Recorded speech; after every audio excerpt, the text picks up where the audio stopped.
Bismillahirrahmanirrahim. Assalamualaikum warahmatullahi wabarakatuh. Wilujeng enjing sadayana sampurasun. Matepang deui sareng Bapa Yanwar Yusuf dina pelajaran bahasa Sunda khususna kanggo kelas 8 SMP Pulei Amo Hajirin. Dina pertemuan ayeuna insyaallah Bapa baka masih ngabahasnya ngeunaan pakeman basa anu mana 2 minggu kamari atau minggu kamari urang terus ngabahas ngeunaan definisi pengertian basa, terus babasan jeung paribasa. Nah dina ayeuna urang ngalajengkeun deui materi masih ngeunaan pakeman basa. Mung satacan dikawitan mangga Bapak ngemutan deui kanggo pengabsenan tiasa langsung ditulis di kolom komentar ku cara nuliskeun nami lengkap sareng kelasna masing-masing nya. Oke, langsung disiapkeun wae nya buku paket sareng buku catatanna. Yuk urang kawitan. Oke, sakediknya orang nge-review heula minggu kamari orang tos ngabahas ngeunaan paribasa. Nah, kanggo hidup sadayana mangga di buku catatanna atawa dina buku paketna nya ditandaan jenis contoh-contoh paribasa sareng harti-hartina nya. Terus karena jenis-jenisna oge nya lagi paribasa aya anu kalebet kana paribasa wawaran peluang, aya paribasa panyaram lampah salah sareng paribasa panjurung laku hade. Mangga kudu aya contohna dina unggal jenis tadi. Oke. Ayeuna nya dina pertemuan ayeuna Bapak bakal ngabahas ngeunaan gaya basa. Mangga kanggo hidup sadayana dibuka halaman 68 buku paket basa Sundana nya. Oke. Gaya basa. Nah, dina buku paket pengertian gaya basa teh nyaeta rakitan basa anu dipake sangkan ngahudang pangaruh atawa efek anu leleb karasana kanu maca atawa ngaregepkeuna.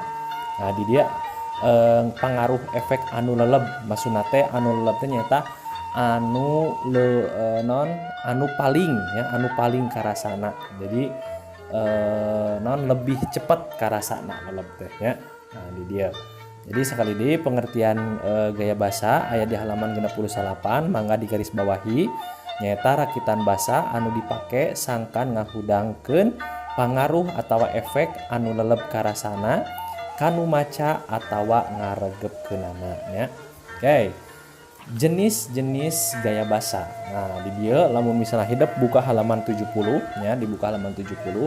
Di dieu jenis gaya basa teh sadayana aya 10 ya. Nah, aya 10. Kahiji aya gaya basa ngumpamakeun atawa simile, kadua gaya basa lalandian metafora, katilu gaya basa mijalma personifikasi, kaopat gaya basa ocon atawa metonimia, anu kalima nyaeta gaya basa rautan, anu kagenep gaya basa ngasor atawa litotes, anu katujuh gaya basa raguman atawa sinekdot, anu kadalapan gaya basa kadalon atawa pleonasme nya. Aya deui kasalapan gaya basa rarahulan atawa hiperbola, sareng anu terakhir nyaeta gaya basa silib atawa alegori. Nah, dina pertemuan ayeuna Bapak moal langsung ngabahas sadayana jenis-jenis gaya basa ya, tapi Bapak bakal ngabahas 5 heula jenis gaya basa jeung contohna. Nah, oke. Ya, sakali deui naon anu dijelaskeun ku Bapak mangga di garis bawahi nya. Lamun teu dicatat minimal ditandaan di garis bawahi ya. Oke, langsung wae jenis-jenis gaya basa. Nah, jenis gaya basa anu kahiji nyaeta gaya basa ngumpamakeun atawa simile.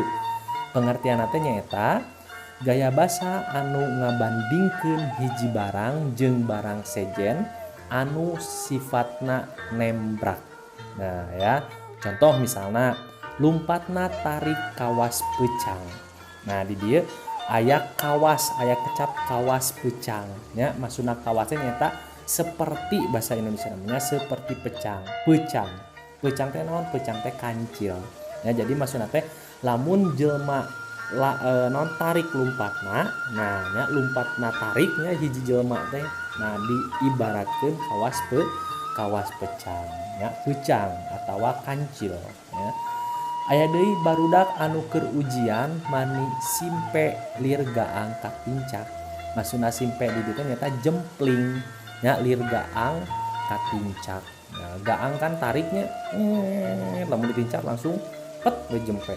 Nah, itu nyata gaya bahasa ngumpamakeun. Jadi diumpamakan ya, diumpamakan. Terus Jang Ahmad mah lungguh siga bapakna. Nah, lungguh teh nyata sopan. Sopan juga jiga bapakna. Nyata teh nyata gaya bahasa ngumpamakeun atawa bahasa eta nama simile. Nah, atau simile. Anu kadua nyata aya gaya bahasa lalandian atawa metafora. Nyata gaya bahasa anu ngebrehkeun hiji hal ngaliwatan babandingan ku cara mere panglandi. Jadi aya kecap panglandi.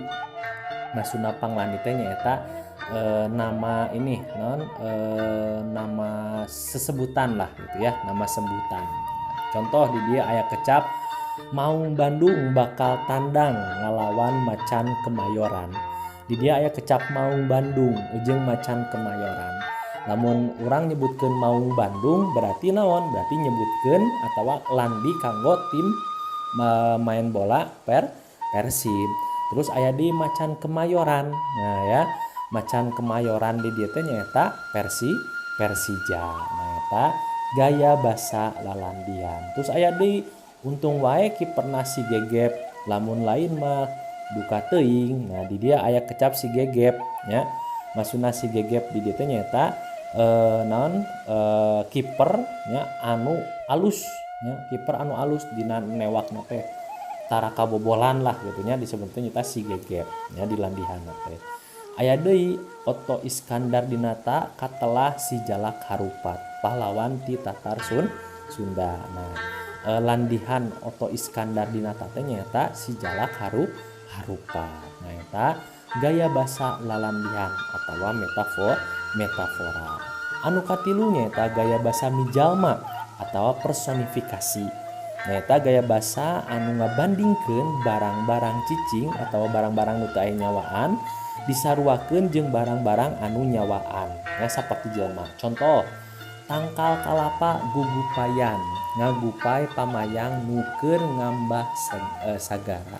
Nah di dia kecap tangkal kalapa gugupayan. Teu mungkin tangkal kalapa mah gugupayan, tapi kecap gugupayan teh nyata ngagupayan ya, ngagupayan jiga jelema. Nah eta gaya personifikasi. Terus aya deui sora suling ngabangingik nya, ngagerihan ati nuker kingkin. Nah di dia suara suling ngabangingik. Nah nya ngabangingik di dia teh nyata jang suara jelma saleres nama, tapi di dia diibaratkeun si suling teh ngabangingik nya, suarana teh endah pisan karasana teh nya. Nah jeung sajabana. Anu kaopat nyata aya gaya bahasa ocon atawa metonimia. Nyata gaya bahasa anu ngagunakeun kecap ngaran salah sahiji barang pikeun nyebutkeun barang sejen anu aya patalina secara logis. Contoh, Jang pangmeulikeun gudang garam. Nah, ketika ngomong gudang garam berarti anu kabayangna naon? Gudangna garam atawa rokok? Pasti rokok. Atawa misalnya teh sabaraha meuli Yamaha teh. Nah, ya, aya ngomong Yamaha, kabayangna nyata motor. Kaluar negeri mah atuh kana Garuda. Nah ya maksudna Garuda di teh lain manuk Garuda lainnya, tapi nyata kapal. Nah eta gaya bahasa ocon atawa metonimia. Nu terakhir nyata gaya bahasa rautan atawa euphemisme. Nyata gaya bahasa anu ngandung maksud ngomah-ngomah hate batur sangkan henteu nyentuh teuing karasana. Nya contohna misalna indung bapana teh geus mulih ka jati mulang ka asal. Maksudna teh naon? Indung bapana geus maot. Nah, ya, jadi gaya bahasa rautan mah nyata gaya bahasana teh bahasana anu sopan nya supaya henteu nyeri hate teuing anu ngadanguna. Nah, nu mawi anjeunna teh kirang dangu. Nah, maksudna kirang dangu teh naon? Torek. Nah, kitu panginten nya kanggo materi dina minggu ayeuna ya. Sekali deui Bapak ngemutan mangga ditulis sadayana anu tos dijelaskeun minimal di garis bawahi ya. Atur nuhun kana paratosanana, hapunten bilih aya kelapatan. Assalamualaikum warahmatullahi wabarakatuh. Sampurasun.